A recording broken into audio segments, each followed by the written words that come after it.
Magandang hapon po mga kabalat. Yan po, tapos na po ang trabaho namin. Medyo mamamasyal-masyal muna kami dito ulit sa tabi ng lake.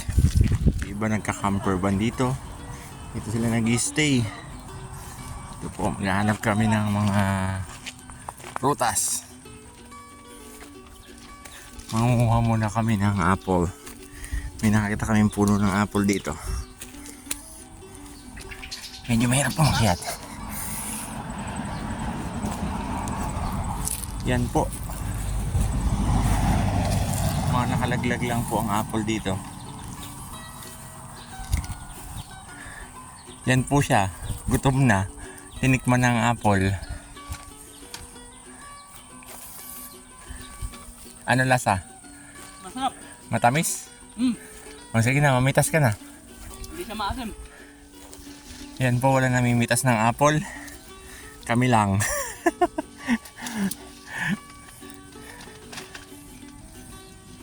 Daming butas. Organic eh. Yan po siya, hitik na hitik po ang apple. Sobrang dami niyang bunga. Pero di siya pinapansin kasi medyo organic. Wala pong ini-spray na chemical kaya medyo maraming kagat po siya ng mga insekto. Yan po. Piliin natin.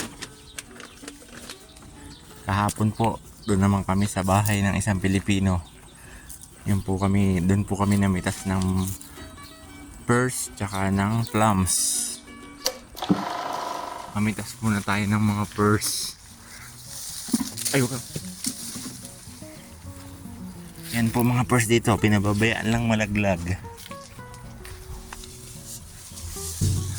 Ayan po, nakaakyat yung unggoy. Baka may mag-comment dyan. Gwapo naman ng unggoy na yan. Sabihin. Unggoy po ito, nakasilaki ng bear.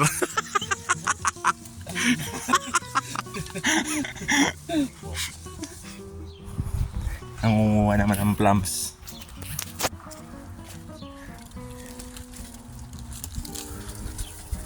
Yan po yung plums.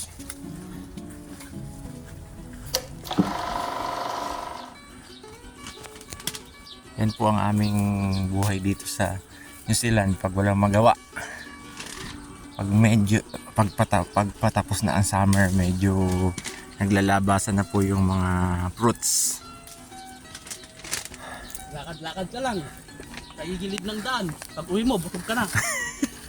Yan po, sabi ng kasama ko, lakad-lakad ka lang sa tabing daan. Kumitas ka lang ng mga prutas. Pag uwi, busog. May nakita pa kaming green apple.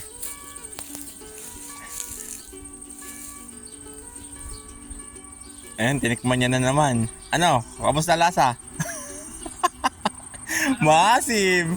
Hindi ba ipinta ang mukha mo ha? Maasim ba? Ha? Masarap sa atin. Ganon? Parang mangga? Hindi na magkanda, mabigat na daw yung dala-dala niyang paper bag. Bigat! Pinuno ng apple. Habang namimitas, kumakain.